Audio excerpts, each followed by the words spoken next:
Today we take up fourth topic of mind map, Joule's law of heating. What is today's topic? Today's topic is Joule's law of heating. First statement: amount of heat produced in a conductor when electric current flows through it is, number 1, directly proportional to square of the electric current flowing through it, and number 2, the time for which electric current flows through it.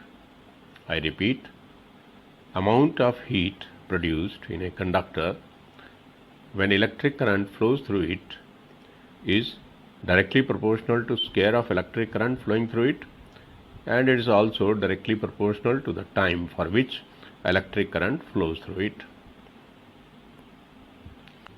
Now, mathematical expression. Consider the circuit as shown. If I be the current that flows through a conductor for time t and Q be the amount of heat produced in it, then Q is directly proportional to I square. Also, Q is directly proportional to time t. Or, joining the two, we can write Q is proportional to I square t, and removing the sign of proportionality, we introduce a constant R. Then we write Q is equal to R I square t, where R is constant of proportionality called as resistance of the conductor. So this R is resistance of this conductor. And finally, heat produced Q is equal to I square RT. So mathematically, we can write the heat produced, amount of heat produced, as Q equal to I square RT. Okay. Now discussion. Number 1. When same current flows through various components of the circuit, that is, the circuit has series combination of resistances, the heat produced Q is equal to I square RT is directly proportional to the resistance of the conductor. I repeat, when same current flows through various components of the circuit, that the components are connected in series, then heat produced Q is equal to I square RT and is directly proportional to the resistance of the conductor. 2. When same PD is applied across various elements of the circuit, that is, when the circuit components are connected in parallel combination, then heat produced is inversely proportional to resistance of the conductor.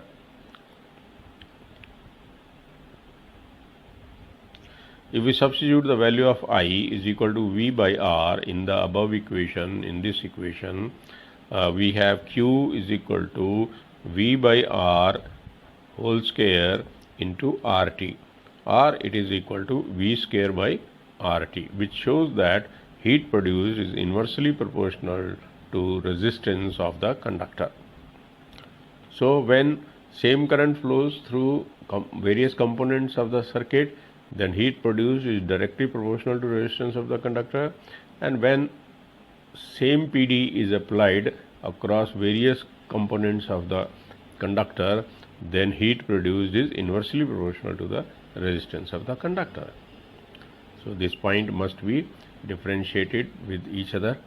That is, when same current flows through the various elements of the circuit, heat produced is directly proportional to resistance, and when same PD is applied across various components of the circuit, then heat produced is inversely proportional to the resistance of the circuit. Okay. Assignment 3.4. Question number 1. A small heating element made of nichrome resistance connected to a 30 volt DC supply draws a current of 5 ampere for 2 hours. Calculate heat produced by the element. Question number 2. Under what condition is the heat produced in an electrical circuit? Number 1, directly proportional. Number 2, inversely proportional to resistance of the circuit. Now, power dissipation. We have to understand what is power dissipation. First, we take up definition. The rate at which electrical energy is converted into heat energy is known as power dissipation. I repeat, the rate at which electrical energy is converted into heat energy is known as power dissipation. Number 2, mathematical expression. First, we develop physical situation. Consider a conductor of resistance R connected across a source of EMF B having potential difference V as shown in diagram B. Now, heat produced. Let I be the current that flows through it for time t. Then amount of heat produced is given by Joule's law of heating as Q is equal to I square RT. C. Power dissipation. Since power dissipation is rate at which electrical energy is converted into heat energy, then rate is Q by T. It is equal to I square R, or it is equal to V square by R. If we substitute the value of I is equal to V by R, then we get it equal to V square by R. And if we substitute the value of R as V by I, then we get it equal to V into I. Thus, Q by T can be equal to I square R, can be equal to V square by R, can be equal to V into I. That is, PD is equal to I square R is equal to V square by R is equal to V into I. So, the three alternate expressions are there. If you substitute the value of I, you get V square by R. If you substitute the value of R, you get V into I. Now, these values to be calculated from the formula V is equal to IR.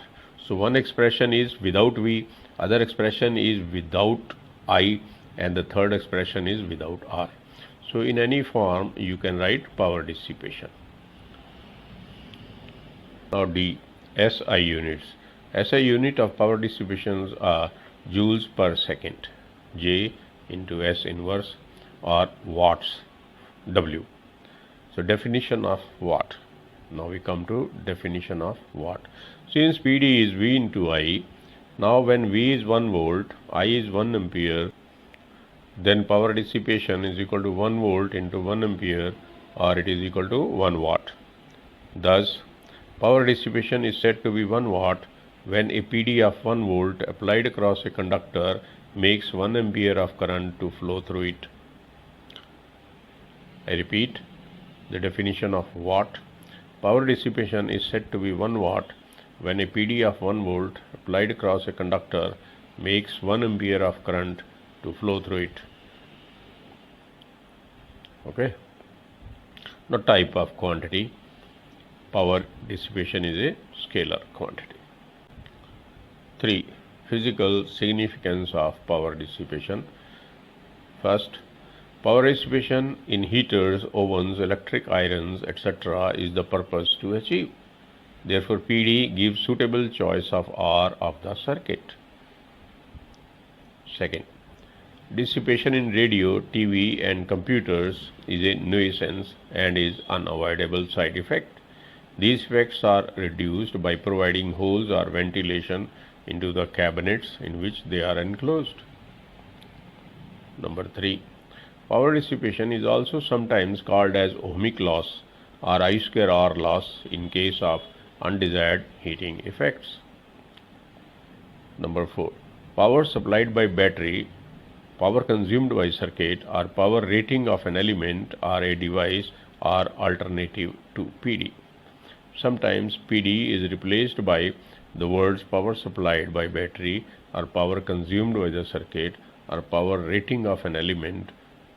Okay, so PD or power supplied or power consumed or power rating of the element all have the same value or same meaning. Question number 3.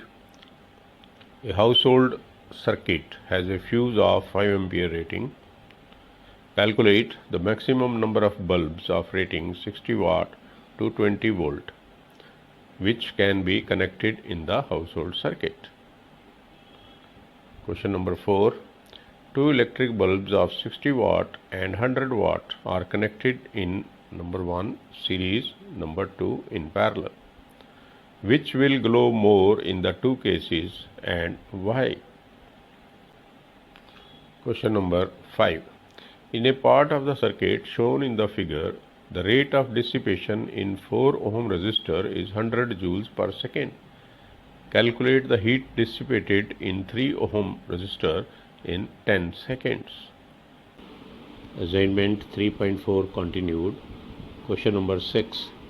An electric power station 100 megawatt transmits fixed power to a distant load through long and thin cable. Which of the two modes of transmission would result in lesser power wastage? Power transmission at 20,000 volt or 200 volt? Show by actual calculations. Question number 7. Two electric bulbs of 60 watt and 100 watt are connected in series. Which of the two glows more and why? Question number 8.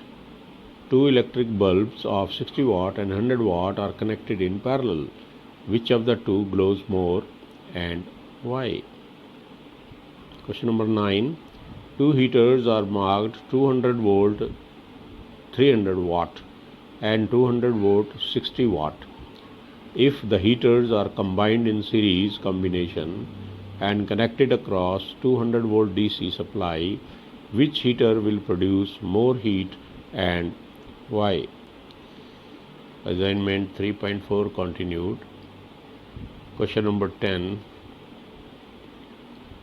A conductor of length L connected across a source of EMF having potential difference V as shown in figure A is cut into two equal halves and connected across the same source of EMF as shown in figure B.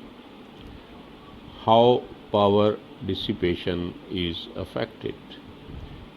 So you are to answer this question, how power dissipation is affected. Solve these numerical problems on the basis of the text that you have learnt. Thank you so much.